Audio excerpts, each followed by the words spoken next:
So we're in Marmoset Toolbag, and it assigns a random HDRI by default every time you open it, so it might look different than mine. But let's just import our model, and I left it under meshes. Here it is. We only need our low poly, and you can rotate the HDRI just like in Substance Painter with Shift and right click. So let's start importing our maps. Let's click on the material and start with our normal map. And here it is. And it's looking a little bit weird. I don't know if you can see that. So just if it looks like this, just try flipping your Y channel and that should pretty much fix it. Looks all good now. So now let's import not our gloss map because we're not using gloss. So let's change this to roughness and find our roughness map. Now we're not using specular either, so let's change this to metalness and find our metallic map. And the order you import these does not matter at all. I just like doing it this way.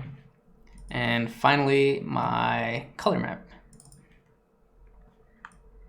And the HRA is a little bit dark, but don't worry about it. We're gonna add some lights of our own. But just so I can see the crate a little bit better, I'm gonna switch to the preset.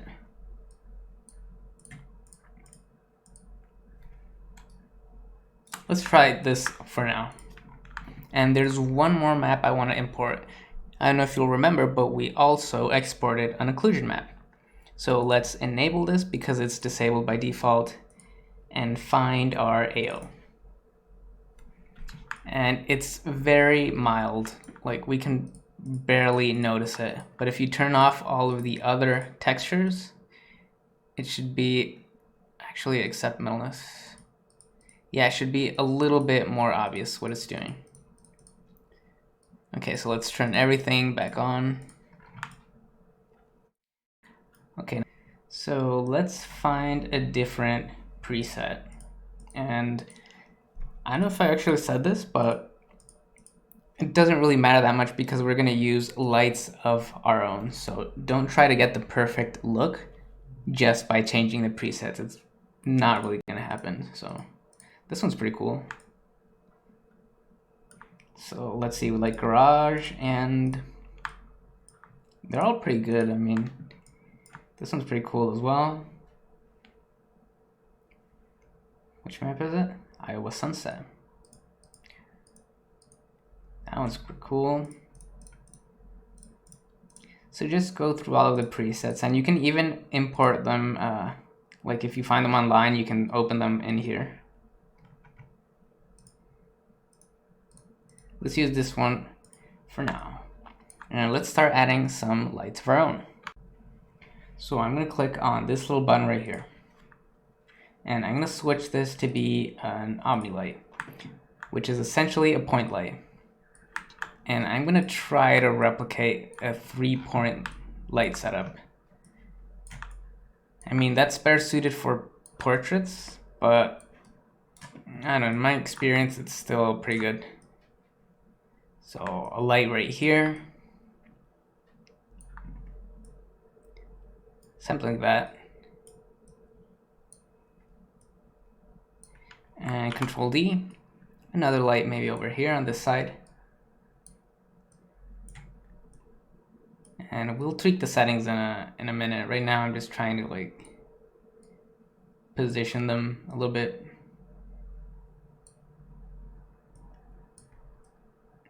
And maybe one over here, which is not really visible.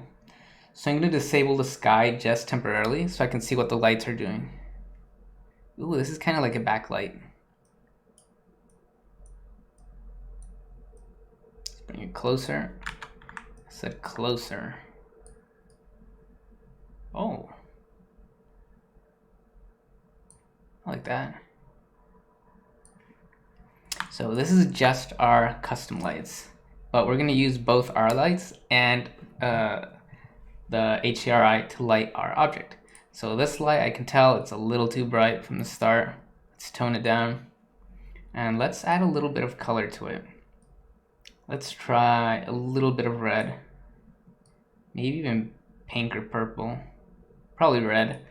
And maybe change this light to be a little bit more blue. Nothing too intense. And our top light can be, we can leave it at white, but I want to try a different color. Just a little bit of yellow. So my top light isn't really doing anything right now. Let's move it over there. And increase the intensity. Okay, so let's turn our skylight back on. And I don't like the background, so what I'm gonna do is I'm gonna click on sky, and in the mode, I'm gonna change this to be color. And let's adjust our color so it's a little bit darker. Something like this. So I'm still gonna adjust my lights a little bit more, but I wanna show you something else, because I don't know if you noticed, but our crate is looking a little bit soft and blurry. So let's turn up some of the render settings so it looks even better. And we're gonna do that over here where it says render. And we have a lot of interesting options here. Most notably, wireframe mode. And I'm gonna use this one later. For now, what I wanna turn on is local reflections.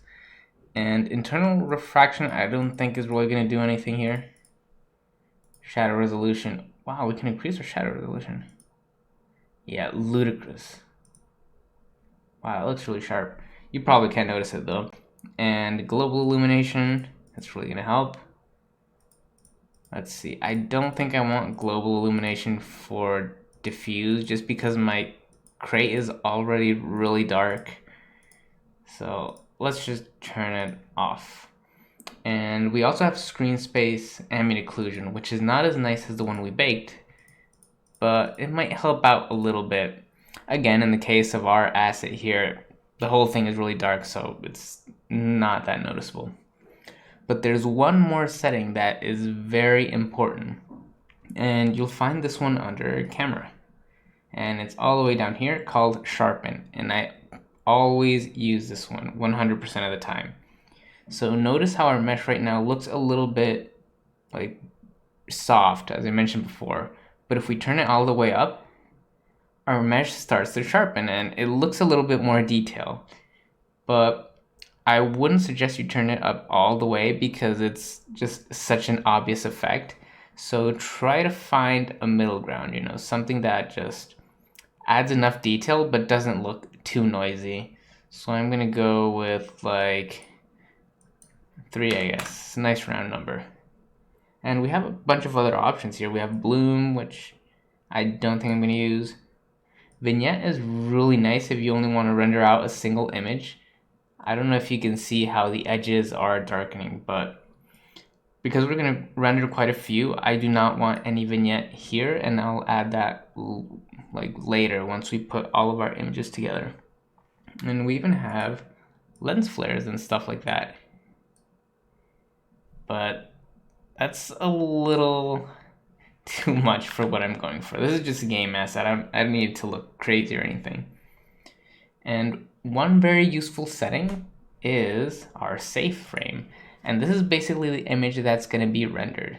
So we can see that we're wasting a lot of space. And if we go to capture settings, this is the resolution that we're going to render at. So this right now is still just our real-time viewport. So it looks pretty good. But once we actually render it, it's going to look even nicer. And it doesn't take that long. All you have to do is press, in my case, yeah, it's F10. So F10 is both going to render out the image, save it, and then open it up so we can see it. So if I press F10, here it is. And you probably can't tell the difference, but this one does look a little bit better than our viewport image. And if you're wondering where the image is saved, by default, it should be on your desktop. But just to make sure, you can go to Edit, Preferences, and over here in the output, you can specify where you want your images to be saved. And again, in Capture, you can just see what the hotkeys do. So you can just render out the image, or you can render out the image and open it up. Now, oops, I clicked render again. So I really like how this crate is looking, but I might want to render out more than one view. So I'm just gonna set up this view just the way I want it to, and I'm gonna name this camera 1, I guess. And let's actually change our resolution. So let's go to our capture settings, and I'm gonna set this to be fairly large. Let's see, 2560 by 2560, because I want a square image. I mean, we're dealing with this very squarish crate, so we do not need all of that empty space on the sides. So this is a little bit more like it, but we're still wasting a little bit of resolution. So I'm gonna zoom in, but you'll notice when I zoom in, our mesh starts to get a little bit distorted. I mean, you can just basically see our mesh changing. So one thing you might want to change if you zoom in or out is your lens field of view. For instance, if you increase the field of view, when you zoom in, notice how much distortion we're getting from the perspective. So if you want to turn that down, then basically just decrease your field of view. And that will sort of flatten out the perspective. So let me just undo this to what we started with, 45 apparently. So I want to zoom in fairly close, but I want a little less distortion. So I'm gonna set my focus to maybe, I don't know, let's try 35 millimeters. And that is pretty good. In fact, the more I increase this number, like 80, like I said before, the flatter our image is going to look. So it depends on the effect that you want. I prefer something more like 40, so I still want a little bit of perspective, but not that much. So maybe this is good enough, and I'm not really sure about how I want to look at this. The one at the bottom, you know, I'm gonna render out one image like this, and then I'm gonna make a new one where I just render out the top. So this is gonna be image number 1. And let's maybe actually decrease this to 35, because I do like a little bit of perspective. I think this is perfect. So I'm gonna save this and press, I forgot what it was. Okay, F10, so I can save it and actually see it. Here it is. This is the actual resolution, I think, so it's really large, and you can render this out as large as you want it to be. But the quality still depends on the size of the textures that you're working at, so keep that in mind. Okay, so this is camera number 1. I want a completely new camera, but I don't want to mess up this one. I have this one just the way I want it, and I just want to keep it.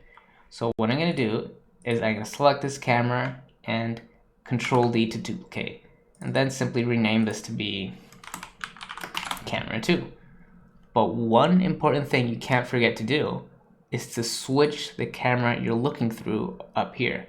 So I named this wrong. There we go. So don't forget to switch to your other camera. And now we can change this to be maybe the top view. And I don't know, I'm not sure about the lighting setup here, so I think I'm gonna have a completely new setup just for the top camera. So I'm gonna select all of these lights and this camera as well, camera 1, and I'm gonna group them inside a single folder. So this is, I don't know what we'll call it, render 1, I guess. And I'm gonna disable that and create a completely new set of lights. Actually, I'm gonna reuse these, so I'll select those, Control D, move them out. There we go. Wait, I did not move them out. Where did I move them towards? Oops, I parented them to the object. Okay, so here's our camera and our lights. That's our camera 1. I disabled it because I don't want it. And now, this is our camera 2 and our second set of lights. This is gonna be our render 2. Make sure we're in camera 2. And now just readjust our lighting for this specific view. So maybe we'll move this over here. We're gonna have to turn down that light for sure. It's a little bit too bright. Looks pretty cool. This light is not doing anything here. Almost nothing.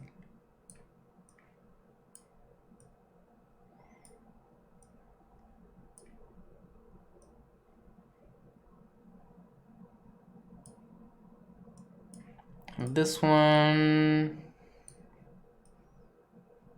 can light up the front a little bit better.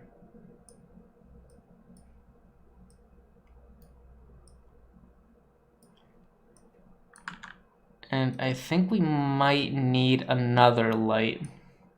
So Control D, move this one over here.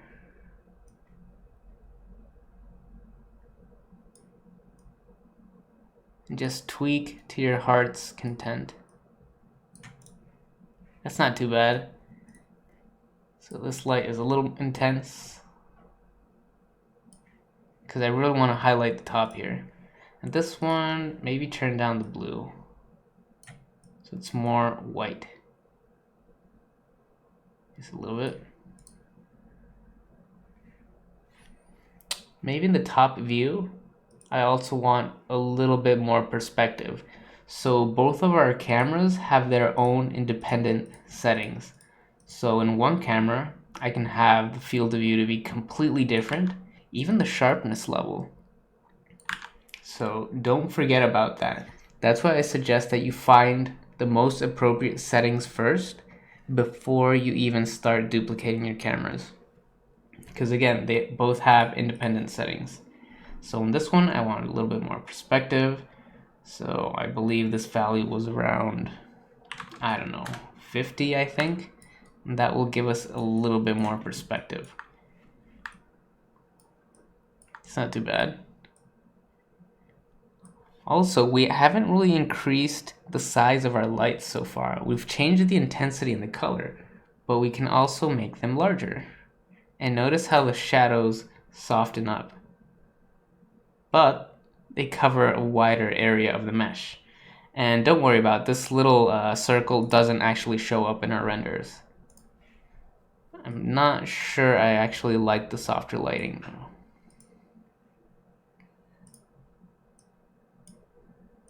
Let's move this over here. Move it away.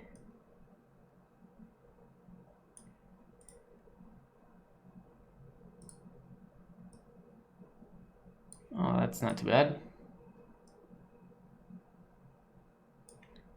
And this light, I think, could have a little bit more color now.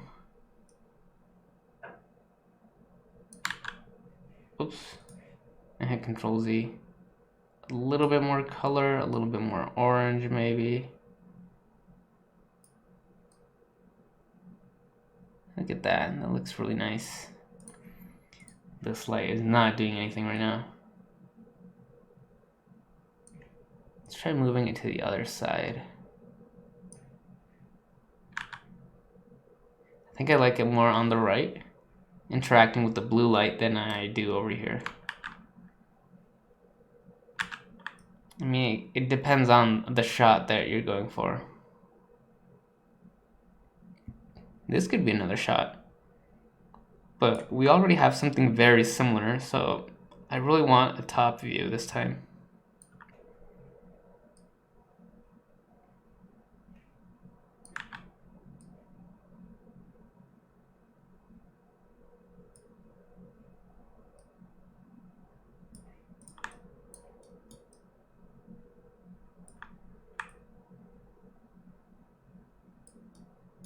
I like this.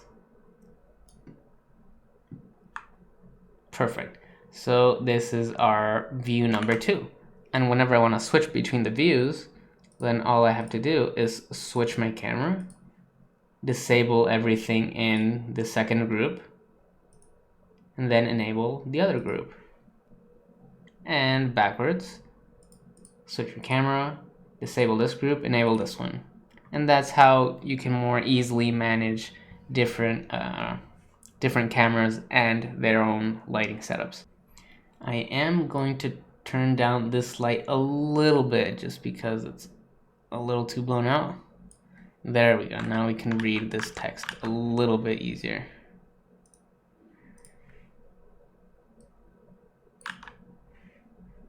And just tweak the lights as much as you want. And I've only used Omni lights, but there's also directional lights, and spotlights are like a cone. Actually, let me select one of this and set it to be directional light. And this one is a little bit more useful as a sunlight, so I don't use it that much, but as usual, it depends on the effect that you want to achieve. Ooh, one important thing though that I should mention. Under scene, you can add different types of objects. And one very important one is called a shadow catcher. So this is essentially a plane that's invisible. It has no material or anything. However, it's very useful for receiving shadows from your lights, and that's the only thing it does. So if I press F10, I believe it was, I keep forgetting. Yeah, F10 saves the image and opens it. So let's do that. So we can't really see the plane, but we can see the shadows. So that's how you use the shadow catcher if you want to render out a little bit of floor shadows. I wonder what the shadows look like in our first camera. So let me just take a quick look. Barely visible. I don't know if you can even see it there, but I don't know. I think it looks nice. So everything is looking good so far, but it could look even better. What I want to do now is go to my sky and check this out. I can click on my sky and it's automatically going to create what's called a child light, and that little light is going to borrow from the color of the HDRI. So I can add, I don't know, maybe a little bit light right here. That's not too bad. And then another one over here near the top.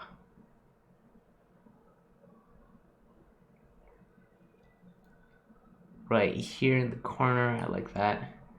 And then over here in the right side. And they are a little bit tricky to position. But I mean, so are the custom lights that we added, so so I want this highlight right here. And I want another light, more of a frontal light, just trying to find out where exactly this is. There it is. Well, it's a little too bright. I think this is what I want. So even though these lights are borrowing from the color of the sky map by default, we can still change them. So I want this light. Which light is this? So I want this one to be also a little bit red, just like the light that we already had. So I'm going to change this color to be red. Something like that.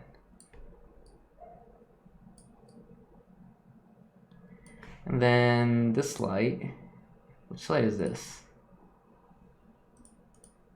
This is the top one, okay. So this one's gonna be maybe a little bit blue.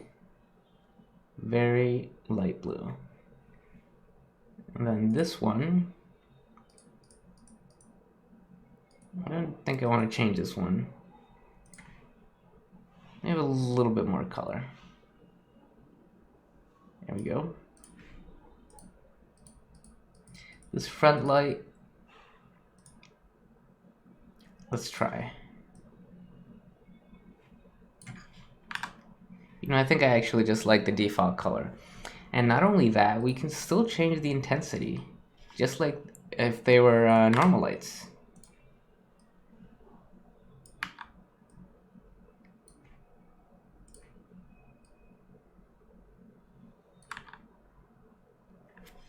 Let's go with this. So just to see what we had before, go to your child light brightness in your sky map and set it to 0. So this was before, and this is after. So it's a very subtle effect, but just by adding more lights, we get to see the detail in our texture a little bit better. And I might want to add another light around here, or at least tweak this one just to see the texture on this side a little bit better. So let's try to do that. Over here. Maybe turn that light way down.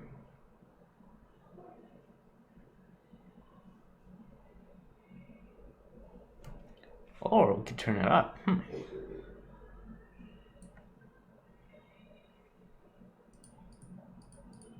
That's pretty cool. I like it. Let's not forget about one thing, however. This is only our camera 1. We have a completely different camera with different lighting setups. But this is not a deal breaker, because the same way we can have multiple lighting setups, I can have multiple skies. So I'm going to do that very quickly. I'm going to switch. Actually, this is going to be sky 1. Let's rename things first. So this is going to be sky 1. And then I'm going to duplicate it. And this is going to be sky 2. And sky 1 is going to go into our render 1. Along with our camera. Let me just put our camera at the top. And I put it in the wrong folder, I just realized. So sky 1 goes in render 1. There you go. And sky 2 is going to go into render 2. Perfect. So camera at the top. Let's switch our camera to camera 2. Turn everything off in render 1 and enable camera 2. So right now, this sky, because we duplicate it, it has the exact same child lights. So these might work or they might not work for this specific camera. I'm going to tweak them a little bit and see if I can get a better result.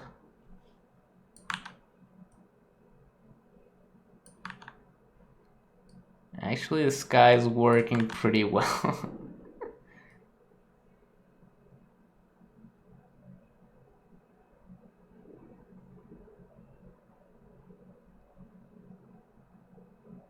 And you'll see the more lights we add, the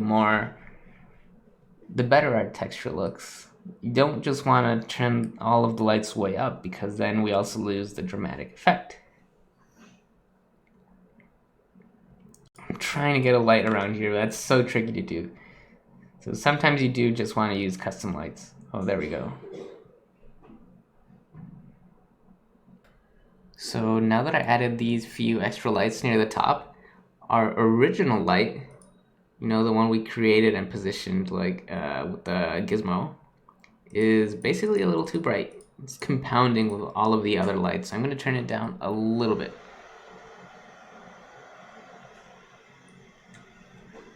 And again, just so we can see the difference, this is before and this is after.